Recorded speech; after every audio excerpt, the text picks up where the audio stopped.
Ouh, c'était quel? Oh là là, je peux pas résister à l'envie. Je joue directement. Jin Kazama, sélection, jeu, on est à fond, combo, prise. Oh, c'est super génial. Tekken, on adore, j'adore. Attendez, je termine juste mon combat. Un petit coup. Voilà, je donne un coup de poing à Kazuya. Je fais une prise à Heihachi et c'est bon. Winner. Et oui, les abonnés, bienvenue. Comment ça va? Ça va bien pour moi en tout cas. Et je tenais absolument à partager avec vous cette nouvelle série, enfin nouvelle, en tout cas cette nouvelle vidéo par rapport à une série que j'ai bien kiffée, qui est sur Netflix et qui s'appelle Tekken Bloodline. Alors forcément vous connaissez, ça date de août 2022, c'est vraiment super fun, super méga fun. Alors je trouve que c'est très fidèle en fait au jeu de base, Tekken bien sûr, hein, mondialement connu, tous les gamers adorent et moi aussi bien sûr, je fais partie. Alors donc forcément c'est super cool et c'est tellement proche en fait du jeu en fait. On s'y croit carrément. Les combos, les attaques, les personnages, les apparences, c'est super. On s'y retrouve totalement. Et pour être dans cette ambiance Tekken, je vous ai mis quelques petites musiques par derrière. Je pense que vous kifferez, je pense que vous reconnaîtrez. Alors, sans plus attendre, de quoi ça parle? Alors, Tekken Bloodline, ça parle tout simplement de Jin Kazama. Oui, la story est vraiment concentrée sur lui. Ce cher Jin Kazama, qui est le fils de Kazuya Mishima et de Jun Kazama.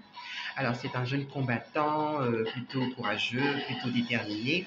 C'est un étudiant, alors il travaille à la Mishima High School en tant qu'étudiant. Et donc là, en fait, disons que le scénario de cette série se concentre vraiment un peu sur les secrets de Tekken 3. Parce que disons que, bon, je vous résume le truc à fond, hein.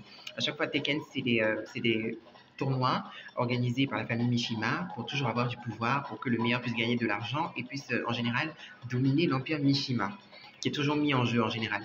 Et en général, ça se passe toujours entre Heihachi le grand-père, Kazuya le fils, Jin Kazama le petit-fils. Et c'est vraiment une lutte interne de famille. Ils se détestent entre eux, ils se supportent pas. Et c'est ça en fait, c'est vraiment une bataille interne en famille. Alors, sans plus attendre, je vais vous présenter les personnages. Donc là, on voit déjà Jin, bien sûr. Alors, il faut préciser que dans cette famille, il y a un gène démoniaque qu'on appelle le Devil Jin, qui se balade un peu dans la famille. Et c'est pour ça que Jin a ses yeux un peu rouges et tout comme ça. Alors, je vais vous présenter les personnages sans plus attendre. Allez, on se met dans l'ambiance. Tekken. Allez. Alors, donc, sur cette grande image que je vais vous montrer, il y a des différents personnages. Alors, j'espère que vous les verrez bien, hein. Alors, il y a un peu de tout dans Tekken, hein. Il y a des humains, il y a des animaux, il y a un peu de tout. On a vraiment le choix, l'embarras du choix. Alors, donc, déjà, on va commencer par Jin lui-même, hein. Voilà, qui est au centre de l'image ici. Avec son rival, un autre de mes chouchous, Warang, un jeune coréen, voilà, un peu dans le monde militaire, mais qui sait très bien se battre et qui est très fort en taekwondo. Alors, on a aussi Ling Xiaoyu, Miss Ling Xiaoyu.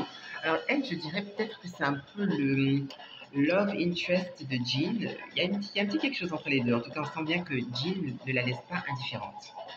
On a aussi le vieux baroudeur, hein, Paul Phoenix, voilà, vous voyez, avec sa coiffure, son gel et tout, toujours très dressé. Voilà, ça vous rappelle forcément des souvenirs. On a aussi l'ours, je vous ai dit, hein, dans Tekken, il y a un peu de tout. Il y a des animaux, il y a des humains. Voilà. Kuma, l'ours. On a qui d'autre encore? On va explorer un peu tout ça. On a King. Voilà, c'est un personnage un peu mystérieux, voilà, qui est un peu, voilà, qui est toujours masqué avec un masque de léopard. On ne sait pas trop d'où ça vient, on ne sait pas trop ce que ça veut dire, mais il rugit d'une manière assez étrange. C'est un catcheur. On a ici Nina Williams, donc j'espère que vous la voyez bien. C'est l'une de mes chouchoutes aussi, c'est une tueuse à gages. J'espère que vous la voyez bien avec le reflet, hein. Voilà, Nina Williams. Elle est assez dangereuse, elle est toujours dans ses contrats, dans des missions pour en finir avec des personnes, des cibles bien précises. Et on a aussi Leroy Smith. Alors justement, sachant que Tekken 8 va sortir dans pas longtemps, la semaine prochaine, j'avais vraiment envie de parler de cette vidéo-là, d'explorer un peu Tekken Bloodline, la série Netflix, et en même temps un peu le monde de Tekken avec vous, justement. Et là, on en profite parce que c'est un personnage que vous verrez bientôt dans le jeu. Il s'appelle Leroy Smith.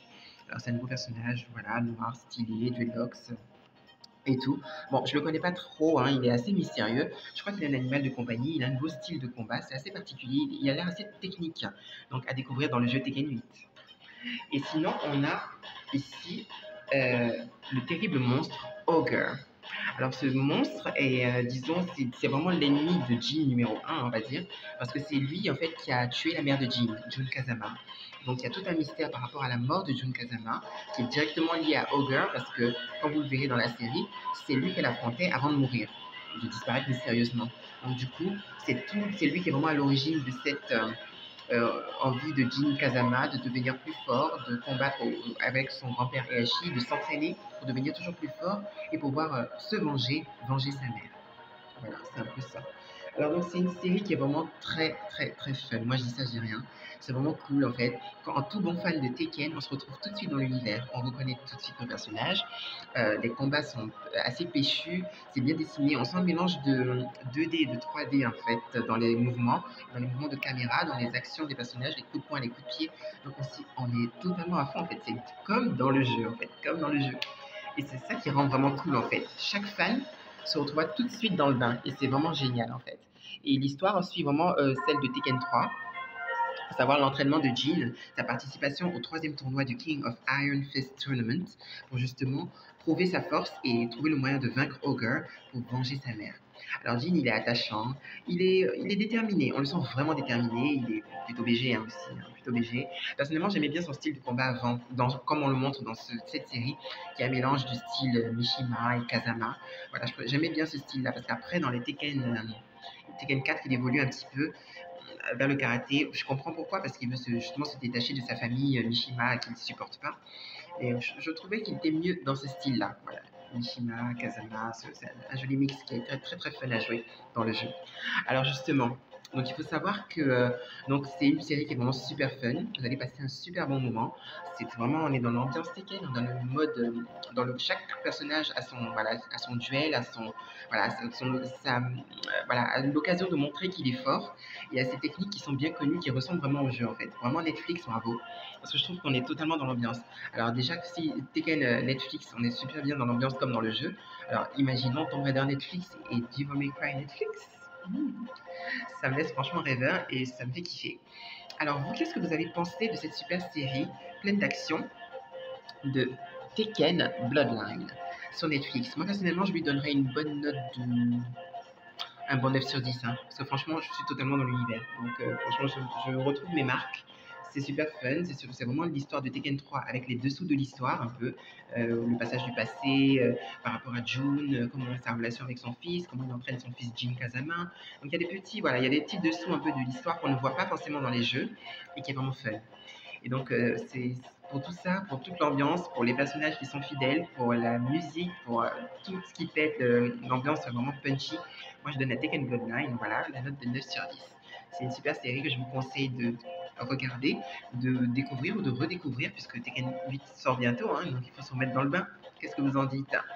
Alors donc, qu'est-ce que vous en avez pensé de ce Tekken Bloodline? Vous avez aimé? Oui, non, peut-être. Dites-le moi dans les commentaires. N'hésitez pas, on en discute ensemble avec grand plaisir. Alors, je vois que sur ma page série film by Olivier DB, qui est directement reliée à ma chaîne YouTube, il y a de plus en plus de monde qui arrive, c'est vraiment génial. Donc, n'hésitez pas à vous abonner. On est ensemble, on est connectés. Restez connectés parce qu'il y aura encore plein d'autres vidéos sympas sur mes séries et sur mes films. On va discuter, on va kiffer. C'est cool. Donc, Tekken Bloodline, c'est du bon. À tous mes gamers.